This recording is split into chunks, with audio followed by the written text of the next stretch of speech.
അവൻ ആ GPS നോക്കി ലൊക്കേഷനിൽ ചെന്ന് ഈ വാച്ച് കയ്യിലെടുക്കും. പക്ഷെ അമ്മൂമ്മേനെ കാണുന്നില്ല. ഇവര് പോയ തക്കം നോക്കി അമ്മൂമ്മ പാട്ടനെയും വിളിച്ച് വണ്ടിയെടുത്ത് രണ്ടുപേരും ചിരിച്ച് എസ്കേപ്പ് ആവാണ്. നമ്മൾ ജയിച്ചേ, അവരെ പറ്റിച്ചേന്നും പറഞ്ഞ് അവരവിടെ നിന്ന് സ്കൂട്ടായി. ഇവിടെ കുടുംബം അമ്മച്ചീനെ കാണാത്തോണ്ട് വിഷമിച്ചിരിക്കുകയാണ്. ഡാനി പറയും, ഞാനിത് അമ്മൂമ്മയുടെ കൈ കെട്ടിക്കൊടുത്താണ്. അവസാനം കാണുമ്പോൾ അമ്മൂമ്മയുടെ കയ്യിലുണ്ടായിരുന്നോ ഇല്ലയോ എന്ന് എനിക്ക് അറിയാൻ പാടില്ല. ഞാനത് ശ്രദ്ധിക്കണമായിരുന്നു. എന്നെ കൊണ്ടൊന്നും ചെയ്യാൻ പറ്റുന്നില്ല. ഒരു ഉപകാരമില്ലാത്തവനാണ് ഞാൻ. മണ്ടൻ, മരമണ്ടൻ, അമ്മ ബീച്ച്. അമ്മയും അപ്പനും പറയുന്നുണ്ട്, അങ്ങനെ വിളിക്കല്ലേ, നിനക്ക് നല്ല കഴിവുണ്ട് മോനെ, നീ ഇങ്ങനെ സ്വയം കുറ്റപ്പെടുത്തല്ലേ. ഡാനി പറയും, ഇല്ല, എന്നെ കൊണ്ട് ഒന്നും ചെയ്യാൻ പറ്റുന്നില്ല. എനിക്ക് നല്ല ക്വാളിഫിക്കേഷൻ പോലും ഇല്ല. അതുകൊണ്ടാണ് ജോലി പോലും കിട്ടാത്തത്. ഞാനൊരു ഉപകാരമില്ലാത്തവനായതുകൊണ്ടാണ് അലി പോലും എൻ്റെ കൂടെ ഇല്ലാത്തത്. എനിക്ക് കണക്ക് പോലും കൂട്ടാൻ അറിഞ്ഞൂടാ. നിനക്ക് കണക്ക് കൂട്ടാൻ അറിയില്ലെങ്കിൽ അവൾക്കറിയാലോ, അവൾക്കും കണക്ക് കൂട്ടാൻ അറിഞ്ഞൂടാ. അത് വേറൊരു തരം വണ്ടി. എന്നാലും അവൾക്ക് തനിച്ച് ജീവിക്കാനും ഒരു ജോലി കണ്ടെത്താനും അത് ചെയ്യാനൊക്കെ അറിയാം. എനിക്കാണെങ്കിൽ ലൈസൻസിന് അപ്ലൈ ചെയ്യാൻ പോലും അറിയാൻ പാടില്ല. കമ്പ്യൂട്ടറിൽ കയറിയാൽ അവിടെ പല ഓപ്ഷൻസും കണ്ട് ഞാൻ കൺഫ്യൂസ്ഡ് ആവുകയാണ്. I M A stupid bitch. ഞാൻ കാരണമാണ് അമ്മൂമ്മനെ നഷ്ടപ്പെട്ടത് എന്നും പറഞ്ഞ് പാവം പയ്യൻ വിഷമിച്ച് കരയാൻ തുടങ്ങും. അമ്മ അപ്പനെ കെട്ടിപ്പിടിച്ച് കരയുന്നു. ഞങ്ങൾക്കുണ്ട് വിഷമവും അമ്മൂമ്മനെ കാണാത്ത. ഈ സമയത്ത് നമ്മൾ തകരാൻ പാടില്ല. അവിടെ കുടുംബം ടെൻഷൻ അടിച്ചുകൊണ്ടിരിക്കുമ്പോൾ അമ്മൂമ്മ പാട്ടനെയും കൊണ്ട് ഏതോ ഒരു കവലയുടെ അരികിലേക്ക് എത്തി. ഇപ്പം ആളപായമില്ലാത്ത തെരുവിലാണ്. ബെൻ, ഞാൻ എങ്ങോട്ടാ വന്നത് എന്നെനിക്ക് മനസ്സിലാവുന്നില്ല. നമുക്ക് വഴി തെറ്റിയെന്ന് തോന്നുന്നു. പെൻ ഉടനെ വണ്ടിയിൽ നിന്ന് ഇറങ്ങിയിട്ട്, ഞാൻ ആരോടെങ്കിലും ചോദിക്കാന്ന് പറഞ്ഞ് നടന്നു പോകും. വേണ്ട പെൻ, നീ ചോദിച്ചു കഴിഞ്ഞാൽ പിന്നെ കിളവിയും കിളവനുമായ നമ്മളെ അവർ പിടിച്ചുകൊണ്ടുപോയി തിരിച്ച് ആ ഓൾഡ് ഹോമിലാക്കും. നീ വെറുതെ സീനാക്കല്ലേ. ബെൻഡാഡി പറയും, നീ ഞാൻ പറയുന്നത് കേൾക്കുന്നില്ല, ആര് പറയുന്നതും കേൾക്കുന്നില്ല. അറ്റ്ലീസ്റ്റ് ഹെൽപ്പെങ്കിലും ആരോടെങ്കിലും ചോദിക്കണ്ടേ. തെൽമ പറയും, ഞാൻ നീയൊക്കെ പറയുന്നത് കേട്ടിരുന്നെങ്കിൽ നിന്റെ റൂംമേറ്റ് ആയിട്ട് ജീവിക്കേണ്ടി വന്നേനെ. എനിക്കതിൻ്റെ ആവശ്യമില്ല. എനിക്ക് ഒറ്റയ്ക്ക് ജീവിക്കാൻ അറിയാം. നീ വേണമെങ്കിൽ പോയിക്കോ, നീ ഇവിടെ നിൽക്കേണ്ട ആവശ്യമില്ല. ബെൻ പറയും, ഞാൻ നിന്റെ കുടുംബത്തെ വിളിച്ച് നീ ഇവിടെ ഉള്ള കാര്യം പറയും. നീ ഇവിടെ ഇങ്ങനെ നിൽക്കാൻ പാടില്ല. അപ്പോൾ തെൽമ, ഞാൻ എന്താ ചെയ്യേണ്ടതെന്ന് എനിക്കറിയാം. ഞാൻ മറ്റുള്ളവർക്കൊരു ഭാരമായിട്ടിരിക്കാൻ ആഗ്രഹിക്കുന്നില്ല. ഞാൻ എപ്പോഴും യൂസ്ഫുൾ ആയിരിക്കണം. എനിക്കങ്ങനെ മറ്റുള്ളവരുടെ സഹായം വേണ്ട. അപ്പോൾ ബെൻഡാഡി, നമ്മൾ വിചാരിക്കുന്ന പോലെയല്ല നമ്മൾ. അതിൻ്റെ സമയം കഴിഞ്ഞു. നമുക്ക് പ്രായമായി. We are old. നമ്മളെ കൊണ്ട് ഒറ്റയ്ക്ക് കഴിയില്ല. നമ്മളെ സ്നേഹിക്കുന്നവർക്ക് എന്തായാലും നമ്മളൊരു ബാധ്യതയാണ്. അതെല്ലാവരും അങ്ങനെയാണ്. തെൽമ പറയും, അങ്ങനെ എനിക്ക് പറ്റില്ല. നീയും അങ്ങനെ ആവണമെന്ന് ഞാൻ ആഗ്രഹിക്കുന്നില്ല. എനിക്ക് പ്രായമായതിലോ ആരോഗ്യം ക്ഷയിച്ചതിലോ ഞാൻ സോറി ഫീൽ ചെയ്യുന്നില്ല. ഒരു കുഞ്ഞിനെ പോലെ നീ പെരുമാറിയാൽ ചുറ്റുമുള്ളവർ നിന്നെ കുഞ്ഞായിട്ടേ കാണുള്ളൂ. എനിക്കങ്ങനെ കഴിയില്ല. അപ്പോൾ ബെൻ ചൂടായിട്ട്, ബുൾഷിറ്റ്, നീ പറയുന്ന പോലെയല്ല. ഞാൻ അനുഭവിച്ചതാണ് റിയൽ ലൈഫിൽ. എനിക്ക് പ്രായമായി, സഹായമില്ലാതെ പറ്റില്ല. നിനക്കറിയോ, എൻ്റെ ഭാര്യ, അവൾ സ്റ്റെയറിൽ നിന്ന് താഴത്തേക്ക് വീണ് മരണവെപ്രാളപ്പെടുമ്പോൾ ഞാൻ കേട്ടില്ലടി. അവളുടെ കരച്ചിൽ ഞാൻ കേട്ടില്ല. നീയോ ഞാനോ വിചാരിക്കുന്ന പോലെയല്ല നമ്മൾ. നമുക്ക് പ്രായമായി. നമ്മുടെ കൂട്ടത്തിൽപ്പെട്ട നമ്മൾ മാത്രമേ ഉള്ളൂ ഇനി ബാക്കി. നിന്റെ കുടുംബത്തെ വിളി, അവരെ കൂടെ തിരിച്ചു പോകും. അപ്പോൾ തെൽമ ചൂടായിട്ട്, എനിക്ക് പറ്റില്ല. എനിക്ക് നീയും വേണ്ട, ആരും വേണ്ട. എനിക്ക് നിന്റെ സ്കൂട്ടർ മാത്രം മതി. അതിനു വേണ്ടിയിട്ടാണ് ഞാൻ വന്നത്. ഇത് പറഞ്ഞ് തിരിയുമ്പോഴേക്കും ഇവരെ സ്കൂട്ടർ ഒരു കാറുകാരനെ ഇടിച്ച് തെറിപ്പിച്ചിട്ട് പോയിരിക്കുക. ഡാഡി തെൽമയോട് ചോദിക്കും, നീ അതിലെ പാർക്കിംഗ് ബ്രേക്ക് ഓണാക്കിയിരുന്നോന്ന്. അമ്മൂമ്മ പറയും, അങ്ങനെ പറഞ്ഞാൽ അതിനകത്തുള്ള കാര്യം നീ എന്നോട് പറഞ്ഞില്ലല്ലോ, എനിക്കറിയില്ലായിരുന്നു. നശിപ്പിച്ചു, എല്ലാം നശിപ്പിച്ചടി. ഇപ്പം സന്തോഷമായില്ലേന്നും പറഞ്ഞ് അപ്പൂപ്പൻ ഒന്നും മിണ്ടാതെ നടന്നു പോവാണ്. ഇത്രയും മിണ്ടി, എന്നാൽ അത് കഴിഞ്ഞിട്ടൊന്നും മിണ്ടാതെ നടന്നു പോവാണ്. തെൽമ, നീ പോയിക്കോ, എനിക്ക് ആരും വേണ്ട, ഞാൻ നിനക്ക് വേണ്ടി കാത്തിരിക്കൊന്നുമില്ല, ഞാൻ പോണയാണ് എന്നും പറഞ്ഞ് തെൽമയും നടക്കാൻ തുടങ്ങും. ഇവിടെ കുടുംബം, ഞങ്ങൾ നിന്നെ കുറ്റപ്പെടുത്തുന്നില്ല. അമ്മൂമ്മനെ ഇടയ്ക്ക് പലതവണയും കാണാതായിട്ടുണ്ട്. കുറച്ച് കഴിയുമ്പോൾ അമ്മൂമ്മ തിരിച്ചു വരും. വല്ല പിസയും വാങ്ങിക്കാൻ പോയതായിരിക്കും. അമ്മച്ചി പറയും, അമ്മ അങ്ങനെ തന്നെയാണ് പഴയ കാലം മുതലേ. ഏതെങ്കിലും ഒരു ടാസ്ക് കയ്യിലേക്ക് എടുത്താൽ അത് ഫിനിഷ് ചെയ്യാതെ വിടില്ല. ഞങ്ങൾ നിന്നെ കുറ്റപ്പെടുത്താൻ പാടില്ലായിരുന്നു. ഡാനി പറയും, അതെല്ലാം എനിക്ക് മനസ്സിലാവും. എനിക്കറിയാം ഇനി ഒരുപാട് കാലം തെൽമ ജീവനോട് ഉണ്ടാവില്ല എന്ന്. പക്ഷെ മരണം സംഭവിക്കുമ്പോൾ അതൊരു മോശം അവസ്ഥയിലാവരുത് എന്ന ആഗ്രഹമാണ്. ഒരു നല്ല മരണം ഉണ്ടാവട്ടെ എൻ്റെ അമ്മൂമ്മയ്ക്ക്. അതിന് അപ്പൻ്റെ മറുപടി, മരണം ഒരിക്കലും നല്ലതാവില്ല മോനെ. There is no good death. Death is death. ഉടനെ ഡാനി എഴുന്നേൽക്കും. എനിക്കറിയാം, ഞാനൊന്ന് നടന്നിട്ട് വരാം, ഇവിടെ ഇരുന്ന് എനിക്ക് ഭ്രാന്ത് പിടിക്കുന്നു പറഞ്ഞ് ഡാനി നടക്കാൻ പോവാണ്. പക്ഷെ അപ്പം വിടുന്നില്ല. കിള്ളക്കുട്ടിയെ പോലെ ഇവർ നോക്കിയിട്ടാന്ന് തോന്നുന്നു ഈ ചെറുക്കന് ഒന്നും ചെയ്യാൻ പറ്റാത്ത. അപ്പൻ ഈ വാച്ച് കെട്ടിക്കോ, എവിടെയെങ്കിലും തൊലഞ്ഞു പോകണ്ടെന്നും പറഞ്ഞ് അവൻ്റെ കയ്യിലൊരു വാച്ചും കെട്ടി കൊടുക്കുന്നുണ്ട്. അവൻ്റെ ഫോണിലെ ചാർജ് തീർന്നുകൊണ്ട് അപ്പൻ്റെ ഫോണും കൊടുക്കുന്നുണ്ട്. ഈ സമയത്ത് ഇവിടെ തെൽമ എങ്ങോട്ടൊന്നില്ലാതെ നടന്നു പോകുന്നു. അവിടെ ഒരു കാറ് കാണുമ്പോൾ, കാറിലെ ലൈറ്റ് തെളിഞ്ഞിരിക്കുന്ന കാണുമ്പോൾ അതിനെ നോക്കി നടന്നു പോവാണ്. ഈ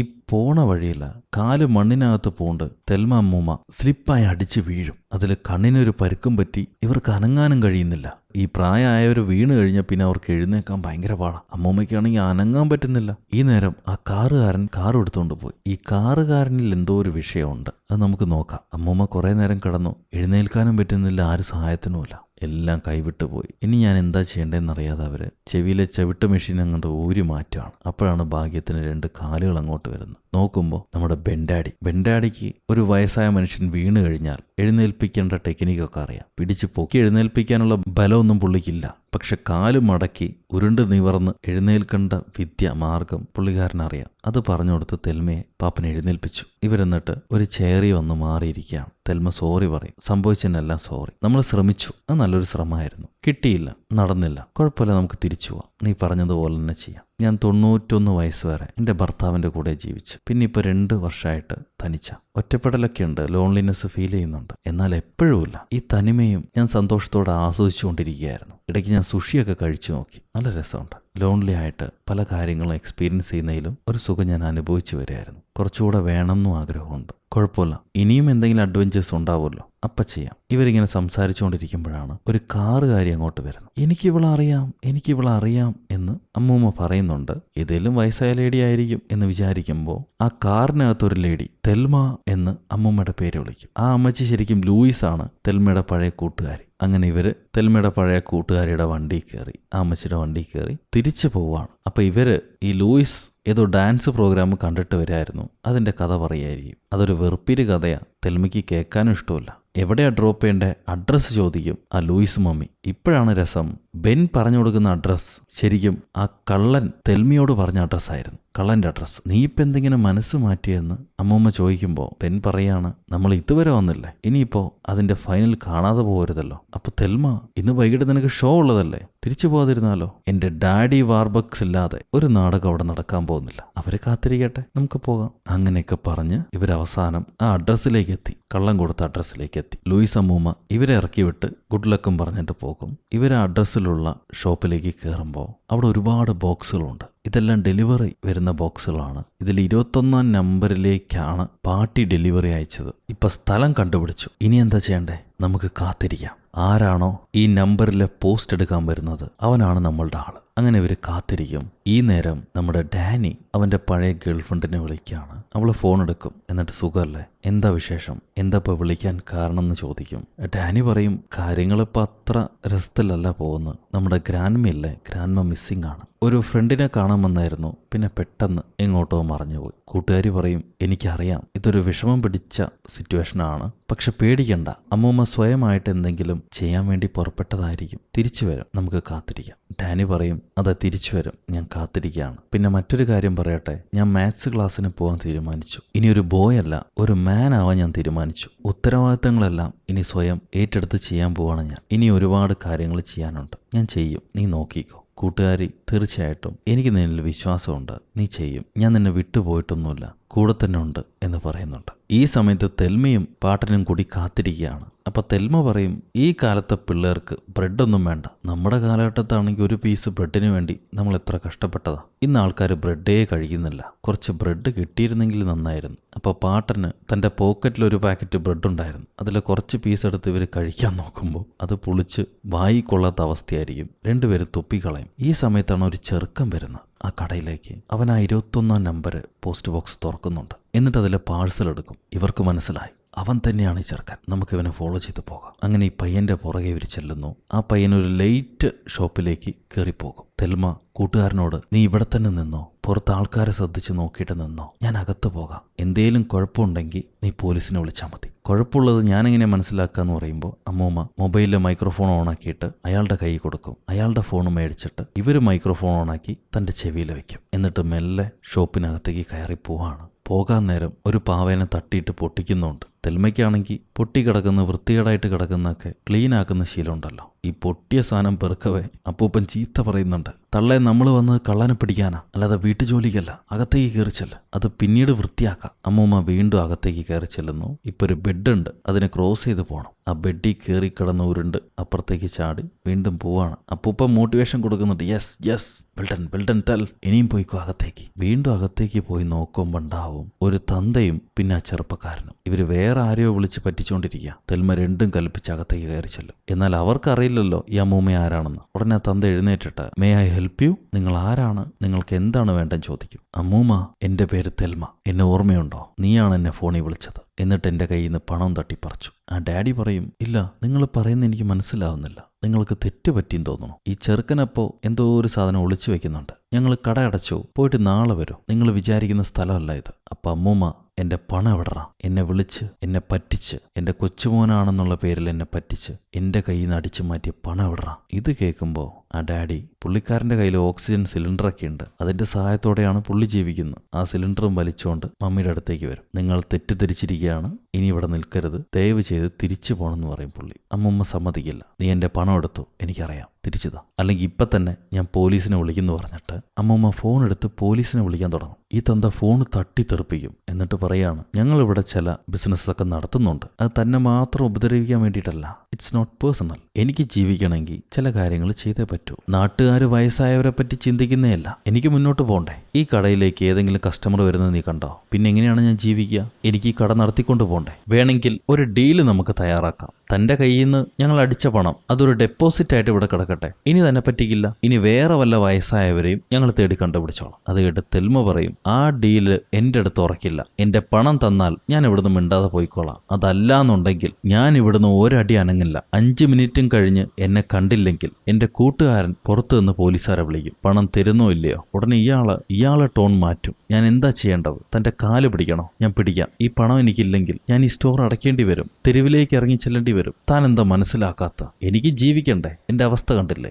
എല്ലാവരും ആമസോണിലാണ് ഇന്ന് സാധനങ്ങൾ മേടിക്കുന്നു, ഈ കടയും വെച്ച് ഞാനെങ്ങനെ സർവൈവ് ചെയ്യാനാ? അപ്പൊ അമ്മൂമ്മ, അങ്ങനെ പറഞ്ഞാൽ എങ്ങനെയാ? എന്റെ പണമാടോ താൻ എടുത്തു വെച്ചേക്കുന്നു, ഞാൻ കഷ്ടപ്പെട്ടുണ്ടാക്കിയ പണം, അത് അടിച്ചു മാറ്റിയിട്ട് കിടന്ന് ന്യായീകരിക്കുന്നു. ഉടനെ അപ്പൂപ്പൻ അമ്മൂമ്മയുടെ കയ്യിൽ മുറുകെ പിടിച്ചിട്ട്, മൈക്കിൾ, എന്റെ കാറിന്റെ കീ എടുക്ക്, ഇതിനൊരു പരിഹാരം കണ്ടെത്തിയിട്ട് എന്നെ കാര്യം. ഇയാള് സീൻ വഷളാക്കാൻ പോവാണെന്ന് അമ്മൂമ്മയ്ക്ക് മനസ്സിലായി. ഉടനെ അമ്മൂമ്മ, അയ്യോ, ഞാനിത് എവിടെയാ? ഞാൻ സ്ഥലം മാറി വന്നല്ലോ, നിങ്ങളൊക്കെ ആരാ? എനിക്ക് എന്താ പറ്റിയത് എന്ന രീതിയിൽ എല്ലാം മറന്നുപോയ അവസ്ഥയിൽ അഭിനയിക്കാൻ തുടങ്ങും. ഞാൻ എന്റെ വീട്ടിലേക്ക് വിളിക്കണം. നിങ്ങളുടെ പേരെന്താ ഡിയർ? എന്റെ ഭർത്താവിനെ വിളിച്ചു തരുമോ? ഇതെല്ലാം കേട്ടിട്ട് പുള്ളി വിചാരിക്കും അമ്മൂമ്മയുടെ അമ്നീഷ്യ വർക്ക് ചെയ്ത് തുടങ്ങി, പുള്ളിക്കാരി എല്ലാം മറന്നുപോയെന്ന്. ഓ, ഞാൻ വിളിച്ചു തരാലോ, നിങ്ങളുടെ വീട്ടിലേക്ക് ഞാൻ വിളിച്ചു തരാം, നിങ്ങൾ വഴി തെറ്റി വന്നാ വരൂ, ഇരിക്കൂ, ഭർത്താവിന്റെ നമ്പർ എത്രയാ, ഞാൻ ഫോൺ എടുക്കട്ടെ എന്നും പറഞ്ഞ് പുള്ളി ഫോൺ എടുത്ത് വിളിക്കാൻ നേരത്താണ് അമ്മൂമ്മ പുറകെ ഇരുന്നിട്ട് ഇവന്റെ വയറ്റിലേക്ക് തോക്കും വെച്ച്, എന്റെ പണം എടുക്കടാ ഹാർവി, നീ അടിച്ചു മാറ്റി എന്റെ പണം എടുക്കടാന്ന് പറയാം. ഇത് കണ്ടുടനെ ആ ചെറുക്കൻ, ആ എലുമ്പ ചെറുക്കൻ ഒറ്റ ഓട്ടം. ഇവൻ ഓടി വരുന്നത്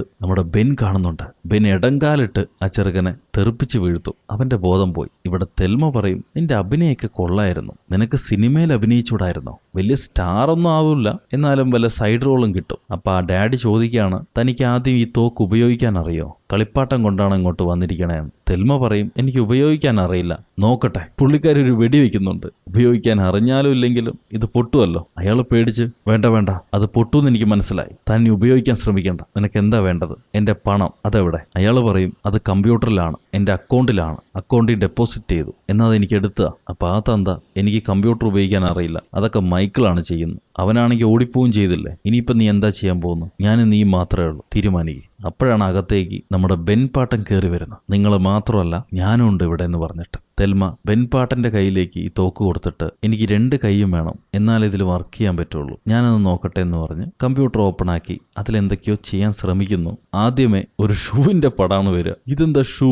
എനിക്ക് ഷൂ അല്ലല്ലോ വേണ്ടത്, ഇതെങ്ങനെ ഇപ്പൊ കളയുക? അപ്പൊ ബെന്ന് നോക്കിയിട്ട് പറയും, അതെ, ഷൂ ആണല്ലോ വന്നിരിക്കുന്നത്, ഇനിയിപ്പോ എന്താ ചെയ്യാ? തെൽമ, നീ എന്നെ നോക്കല്ലേ, കമ്പ്യൂട്ടറിൽ നോക്കല്ലേ. അവന്റെ നേർക്ക് തോക്ക് കാണിക്കും, ഞാനിത് മായ്ച്ചു കളയാൻ ശ്രമിക്കാം. എക്സിൽ ക്ലിക്ക് ചെയ്താൽ മതിയായിരിക്കും, പക്ഷെ എക്സ് കാണുന്നില്ലല്ലോ. ഉടനെ വില്ലൻ തന്ത പറയും, അങ്ങനെയൊന്നും ചെയ്യല്ലേ, അങ്ങനെ ചെയ്താൽ കമ്പ്യൂട്ടർ കേടാവുന്നു. തെൽമ, നിനക്ക് കമ്പ്യൂട്ടർ അറിയില്ലല്ലോടാ, അപ്പം വാ മൂടിയിട്ട് മിണ്ടായിരിക്കും, ഞാൻ കാണിച്ചു തരാം എന്താ ചെയ്യേണ്ടതെന്ന്. അമ്മൂമ്മ വേറെന്തോ പിടിച്ച് ക്ലിക്ക് ചെയ്യും. ഇപ്പൊ ഇൻഷുറൻസിന്റെ പടാണ് വന്നിരിക്കുന്നത്. ദാറ്റ്സ് എ ബേബി, ഒരു ബേബി വന്നിരിക്കുന്നു, ഞാൻ എന്താ ചെയ്യേണ്ടത്? സോ ഇങ്ങനെ എന്തെങ്കിലും പിടിച്ച് അമർത്തി കഴിഞ്ഞാൽ കാര്യം നടക്കില്ല എന്നുള്ളത് പാട്ടിക്ക് മനസ്സിലായി. സഹായത്തിന് ആളെ വിളിക്കണം. തെൽമ ഉടനെ ഡാനിയെ വിളിക്കുന്നു. ഡാനി ഞെട്ടിപ്പോവും. ഗ്രാൻഡ്മ, എവിടെയായിരുന്നു നിങ്ങൾ? ഞങ്ങളെയൊക്കെ പേടിപ്പിച്ചല്ലോ. തെൽമ പറയും, ഞാൻ എല്ലാം പറയാം, പക്ഷേ നീ ആരോടും പറയാതെ മിണ്ടാതെ ഒറ്റയ്ക്ക് കാർ എടുത്തിട്ട് വായോ. കാര്യമുണ്ട് ഇവിടെ. അടുത്ത സീനിൽ ഡാനിയുടെ അച്ഛന്റെ മൊബൈലിലേക്ക് അവന്റെ ഹാർട്ട് റേറ്റിന്റെ നോട്ടിഫിക്കേഷൻ വരുന്നുണ്ട്. ഓരോന്ന് ഇവർ മോണിറ്റർ ചെയ്യുക. ഹാർട്ട് റേറ്റ് ആണെങ്കിൽ കുറഞ്ഞിരിക്കുന്നു, ഒരുപാട് സ്ലോ ആണ്. അവൻ എന്തോ സംഭവിച്ചിട്ടുണ്ടല്ലോ, ചെറുക്കൻ എന്തോ സംഭവിച്ചു, വാടി നോക്കാന്നും പറഞ്ഞ് ഭാര്യയെ വിളിച്ച് ഇയാൾ ഓടി വന്ന്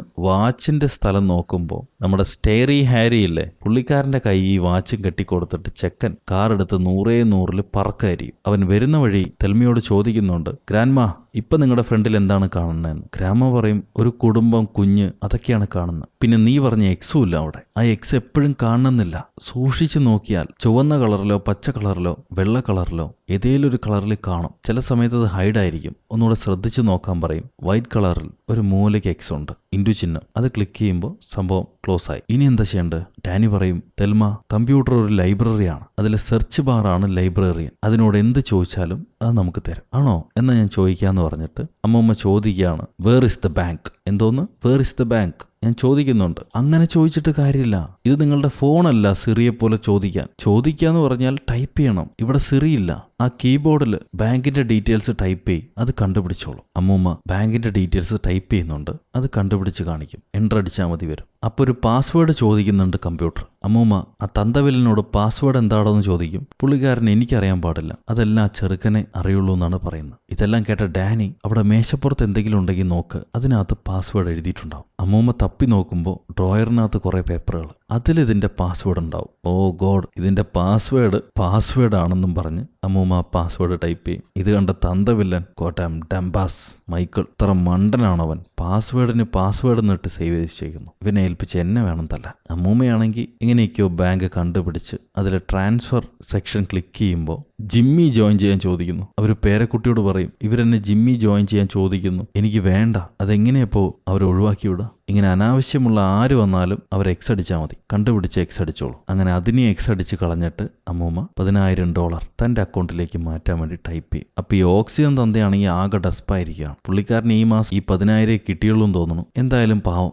ഇത്രയും കഷ്ടപ്പെട്ടതല്ലേ. അപ്പോൾ ഒരു സോഫ്റ്റ് കോർണർ തോന്നിയിട്ട് $500 കൊടുക്കുന്നുണ്ട്, വെച്ചോടാന്നും പറഞ്ഞ് പാട്ടി. എന്നിട്ട് ബാക്കിയുള്ളതാണ് ട്രാൻസ്ഫർ ചെയ്യുന്നത്. ഈ സമയത്ത് ആ ചെറുക്കൻ എലുമ്പച്ചക്കൻ ഓടി അകത്തേക്ക് വരുന്നു. അവന് ബോധം വന്നു. അവൻ വന്ന ഉടനെ ഓക്സിജന്റെ അടി എഴുന്നേക്കാൻ നോക്കും. പക്ഷെ തെൽമ വിടില്ല. അതിന്റെ പൈപ്പിൽ പിടിച്ച് പുള്ളി ശ്വാസം മുട്ടിക്കുകയാണ്. പുള്ളി ശ്വാസം മുട്ടിക്കൊണ്ടിരിക്കുമ്പോൾ തെൽമ ആ പയ്യനോട് പറയും, നീ എന്റെ കൊച്ചുമോന്റെ ശബ്ദത്തിൽ എന്നോട് സംസാരിച്ച് എന്നെ പറ്റിക്കാൻ നോക്കി. ഞാൻ നിന്റെ പാട്ടിയല്ല, പക്ഷെ ഞാൻ പറയുന്ന ഒരു കാര്യം ശ്രദ്ധിച്ചോ. എന്റെ പേരക്കുട്ടിയോട് ഞാൻ പറയുന്ന അതേ കാര്യമാണ് ഞാൻ നിന്നോട് പറയുന്നത്. മറ്റുള്ളവർ പറയുന്നതെല്ലാം കേൾക്കാം, അതനുസരിച്ച് പ്രവർത്തിക്കാം. പക്ഷെ എപ്പോഴെങ്കിലും നിന്നോട് നിന്റെ മനസ്സ് പറയുന്നത് പോലെ നീ ചെയ്തു നോക്ക്, അപ്പോഴേ നിനക്ക് സന്തോഷം ഉണ്ടാവുള്ളൂ. അതാണ് ശരിയായിട്ടുള്ള കാര്യവും. ഈ കളവൻ നിന്നൊരു ഡംബാസ് എന്ന് വിളിച്ചു, ബുദ്ധിയില്ലാത്ത കഴുതാന്ന് പറഞ്ഞു. നീ ശരിക്കും ബുദ്ധിയില്ലാത്തവനാണോ? അത് കേട്ടുടനെ ആ ചെറുക്കന് വിഷമായി. ഈ കളവനെയാണല്ലോ ഞാൻ ഇത്രയും സപ്പോർട്ട് ചെയ്തു, എന്നിട്ട് അയാൾക്ക് എന്നെ ഇത്ര മതിപ്പുള്ളൂ. പാവം ചെറുക്കന് വിഷമായി അവൻ ഇറങ്ങിപ്പോയി. അവൻ പോയി കഴിയുമ്പോൾ തെൽമ ഇയാളെ ശ്വാസം മുട്ടിച്ച വയറിന്റെ പിടി വിടുവാണ്. അയാൾ പറയുന്നത് നിനക്ക് ഭ്രാന്തിയാണ് തള്ളയെന്ന്. തെൽമയ്ക്ക് സന്തോഷമായി, ട്രാൻസ്ഫർ ആയി പണം. Okay deal. പെൻ ചോദിക്കും, കഴിഞ്ഞോ? സംഭവം കിട്ടിയോ? അപ്പോൾ നമുക്ക് ഇനി അവൻ വീണ്ടും എടുത്താലോ? നമ്മൾ എന്ത് ചെയ്യാ? അതിന് വഴിയുണ്ട്. ഇവൻ ഇനി ഒരിക്കലും എടുക്കില്ല എന്നും പറഞ്ഞിട്ട് പാട്ടി ആ തോക്കും വാങ്ങിച്ച് ഇയാളെ കമ്പ്യൂട്ടറിനിട്ട് പട്ടേന്ന് ഷൂട്ട് ചെയ്ത് പൊട്ടിച്ചാളെ. ഇനി അവൻ തിരിച്ചെടുക്കില്ല. നമുക്ക് ധൈര്യമായിട്ട് പോവാം. അവസാനം 1-2 ഉപദേശമുണ്ട് ഈ ഡാഡിക്ക്. ഡോണ്ട് ടേക്ക് പീപ്പിൾസ് മണി, അത് അവരുടെ പണമാണ്. താൻ തന്റെ സ്റ്റോറൊക്കെ ക്ലീൻ ചെയ്ത് ആ മൈക്കിളിനെ വിളിച്ച് അവനോട് സ്നേഹത്തോടെ പെരുമാറി കുറച്ച് കച്ചവടമാവണ സാധനങ്ങൾ മേടിച്ചു വെക്കും. അതേപോലെ ഇനി വലിച്ച് ചാവാനും നിൽക്കണ്ട എന്നും പറഞ്ഞ് സിഗരറ്റും പിടിച്ചു വാങ്ങി സ്റ്റൈലായിട്ട് പാട്ടിയും പാടനും ഇറങ്ങി വരികയാണ് കടയിൽ നിന്ന്. ഈ സിഗരറ്റ് ഡസ്റ്റ്ബിന്നിലേക്ക് വലിച്ചെറിയും. എന്നിട്ട് ഇവരിങ്ങനെ നെഞ്ചുവിരിച്ച് നടന്നു പോകുമ്പോൾ ആ ഡസ്റ്റ്ബിന്നകത്ത് ഒരു ചെറിയ ഗ്യാസും കുറ്റി ഉണ്ടായിരുന്നു. അതങ്ങ് പുഠോ എന്ന് പറഞ്ഞ് പൊട്ടിത്തെറിക്കുക. ഈ മുത്തപ്പനും മുത്തമ്മയ്ക്കും ചെവിയും കേട്ടൂടെ നേരെ. പ്രായമായില്ലേ? ആ എന്താ പറഞ്ഞ നീ? ഞാനൊന്നും പറഞ്ഞില്ല. ശരിയെന്നും പറഞ്ഞ് അവർ പോകുമ്പോഴാണ് ഡാനി വരുന്നത്. ഡാനി വന്ന ഉടനെ രണ്ടുപേരെയും കയറ്റി സന്തോഷത്തോടെ തിരിച്ചു പോകുന്നു. അവൻ ചോദിക്കുകയാണ്, മിഷൻ പുറപ്പെട്ടത് സക്സസ് ആണോ? അമ്മൂമ്മ ചിരിച്ചിട്ട് പറയും, we got it back. Danny ബെന്നിയും വിഷ് ചെയ്യുന്നുണ്ട്. എന്തായാലും നിങ്ങൾ കപ്പിള് അടിപൊളി പരിപാടിയാണ് ചെയ്തത്. അപ്പോഴേക്കും സിൽവർ അലേർട്ട് വന്നു കഴിഞ്ഞു. ഇവരെ കാണാനില്ല, മിസ്സിംഗ് ആണെന്ന് പറഞ്ഞ അലേർട്ട്. നമ്മൾ ഫേമസ് ആയി തെൽമ എന്ന് പറയും ബെൻ. ഇവർ തിരിച്ചെത്തി. ഇന്ന് എൻ്റെ ജീവിതത്തിൽ ഒരുപാട് സന്തോഷം നിറഞ്ഞ ത്രില്ലിങ് നിറഞ്ഞ അനുഭവമായിരുന്നു. തെൽമ പറയും, ഞാൻ നിനക്കൊരു പുതിയ സ്കൂട്ടറും ഒരു പുതിയ ഫോണും വാങ്ങിച്ചുതരാം. നമുക്കിടയ്ക്ക് പുറത്തൊക്കെ പോകണം, എന്നിട്ട് ഭക്ഷണം കഴിക്കണം. പുള്ളിക്കാരൻ ചിരിക്കും. തീർച്ചയായിട്ടും സന്തോഷമായിട്ടിരിക്കും, അടുത്ത ഡേറ്റിന് മീറ്റ് ചെയ്യാം. പുള്ളിക്കാരൻ പോകുമ്പോൾ ഡാനി വിളിച്ചു പറയും, ബ്രേക്ക് എ ലെഗ് ബെൻ. ഒരു കാല് പൊട്ടട്ടെ എന്നാണ് അതിന്റെ മീനിങ് വരുന്നെങ്കിലും ശരിക്കും ബ്രേക്ക് എ ലെഗ് എന്ന് പറഞ്ഞാൽ ഗുഡ് ലക്കിന്റെ വേറൊരു വിശേഷണമാണ്. പാവം മുത്തപ്പന് അത് മനസ്സിലാവില്ല. അങ്ങേര് പഴയ കാലഘട്ടമല്ലേ. പുള്ളിക്കാരനത് തെറ്റിദ്ധരിച്ചോ? പാട്ടി പറയും മിക്കവാറും തെറ്റിദ്ധരിച്ചിരിക്കും. പാവത്തിന്റെ ഇടുപ്പിൽ ടൈറ്റാനിയമാണ്, ഓൾറെഡി അവിടെ ബ്രേക്ക് ആയിരിക്കുകയാണ്. അപ്പോഴാണ് നീ കാലും കൂടി പൊട്ടിക്കാൻ പറഞ്ഞു. ഈ സമയത്ത് പോലീസുകാർ വന്ന് അന്വേഷണം തുടങ്ങി. അപ്പോഴാണ് തെൽമ അങ്ങോട്ട് കയറി ചെല്ലുന്നത്. മോൾ ഓടി വന്ന് കെട്ടിപ്പിടിക്കും. അമ്മയുടെ ഒരു കണ്ണും പഞ്ചറായിട്ടുണ്ടല്ലോ, എന്താ സംഭവിച്ചു? ഇവിടെ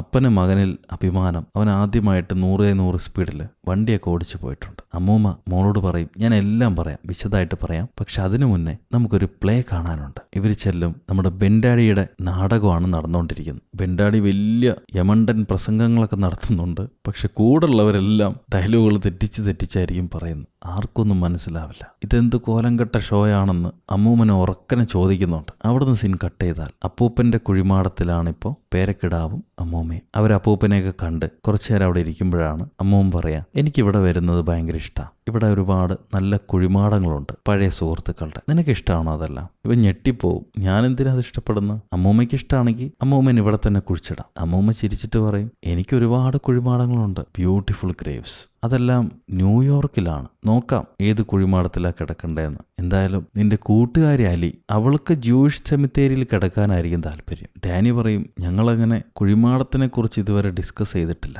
ഇനി ചെയ്യാം, എവിടെയാണ് കിടക്കണ്ടേന്നുള്ളത് ഇനി ആലോചിക്കാം. അമ്മൂമ്മ പറയും നീ ഭയങ്കര ഗ്രീഡിയാണ് ഡാനി. ചുറ്റുമുള്ളവർക്ക് എന്ത് സംഭവിക്കും, നീ സ്നേഹിക്കുന്ന ആൾക്കാർക്ക് എന്ത് സംഭവിക്കും എന്നൊരു വെമ്പലപ്പാണ് നിനക്ക്. പേടിക്കണ്ട, സംഭവിക്കാനുള്ളതേ സംഭവിക്കുള്ളൂ. എല്ലാം ഫ്രീ ആയിട്ട് വിട്ടേക്കും. അപ്പൊ ഡാനി അമ്മൂമ്മ എപ്പോഴെങ്കിലും മരിക്കുകയാണെങ്കിൽ ഞാൻ ഒരുപാട് മിസ് ചെയ്യും. അത് അമ്മൂമ്മയ്ക്ക് അറിയാം. എന്നാലും ഇവിടെ നിൽക്കുമ്പോൾ അത് പറയണമെന്ന് തോന്നി. അപ്പം അമ്മൂമ്മ ഞാൻ എവിടെയെങ്കിലും പോവുകയാണെങ്കിലോ മരിച്ചു പോവുകയാണെങ്കിലോ ഞാൻ നിന്നെക്കുറിച്ച് ആലോചിച്ച് വിഷമിക്കില്ല. കാരണം എനിക്കറിയാം you gonna be okay Danny. നിനക്ക് നിന്നെ നോക്കാനറിയാം, നിനക്ക് ധൈര്യമുണ്ട്, നല്ല മനസ്സുമുണ്ട്. എൻ്റെ മുൻ നന്നായിരിക്കും എവിടെയാണെങ്കിലും. ഇതെല്ലാം പറഞ്ഞ് സന്തോഷത്തോടെ അവർ തിരിച്ചു പോകുന്ന വഴിക്ക് ഒരു പഴയ മരത്തിന്റെ തായ്തടിയും വേരൊക്കെ കണ്ടിട്ട് ഈ മരം പോലും ഇനി ചത്തിട്ടില്ലേ, അത് വീണ്ടും വളരുന്നുണ്ടല്ലോ, നല്ല ഭംഗിയുണ്ട് ഇങ്ങനെയുള്ള വലിയ തായ്തടിയുള്ള മരങ്ങൾ കാണാൻ. അങ്ങനെ യാത്ര കഴിഞ്ഞ് അമ്മൂമ്മ വീട്ടിലേക്ക് എത്തി. ഒരു കോക്രോച്ച് പോകുന്നുണ്ട്. കറക്റ്റ് അതിനെ നോക്കി പേപ്പറും കൊണ്ടൊരു അടിയും കൊടുത്ത് കൊന്നുകളഞ്ഞു. അതിൻ്റെ അർത്ഥം ഇനിയും ഒറ്റയ്ക്ക് ജീവിക്കാനും അഡ്വഞ്ചർ ചെയ്യാനും ഞാൻ തയ്യാറാടോ, എൻ്റെ കണ്ണിനും ആരോഗ്യത്തിനും ഒരു കുഴപ്പമില്ല. ഈ ചിന്തയിൽ ഒരു പുച്ഛഭാവ ചിരിയോടുകൂടി അമ്മൂമ്മ എംബ്രോയിഡറി പണി ചെയ്യുമ്പോൾ ഈ പടം അവസാനിക്കുകയാണ്. സോ ഗൈസ്, എങ്ങനെയുണ്ട് കഥ? നിങ്ങൾക്ക് ഇഷ്ടപ്പെട്ടു എന്ന് വിചാരിക്കുന്നു. നിങ്ങളുടെ അഭിപ്രായം കമന്റിലൂടെ രേഖപ്പെടുത്തുക. ലൈക്ക് ചെയ്യാനും ഷെയർ ചെയ്യാനും പുതിയ കൂട്ടുകാരെല്ലാവരും ചാനൽ സബ്സ്ക്രൈബ് ചെയ്യാനും മറക്കരുത്. ഒപ്പം നമ്മുടെ ഇൻസ്റ്റാഗ്രാം അക്കൗണ്ടും കൂടി ഫോളോ ചെയ്യൂ. അവിടെ വലിയ തിരക്കില്ല, ശോക സീനാണ്. നിങ്ങൾക്ക് വേണ്ടിയാണ് ഞാൻ അക്കൗണ്ട് ആരംഭിച്ചത്. അത് നേരെ ഉപയോഗിക്കാൻ പോലും എനിക്കറിയാൻ പാടില്ല. ഞങ്ങളൊക്കെ പഴയ ഫേസ്ബുക്കിൻ്റെ ആൾക്കാരാണ്. എന്നാലും നോക്കാം, ഉപയോഗിച്ച് നോക്കാം. ഫോളോ ചെയ്തോളൂ. അടുത്തൊരു അടിപൊളി കഥയായിട്ട് നമുക്ക് വീണ്ടും കണ്ടുമുട്ടാം. Until then it's bye from ഉറു. കഥ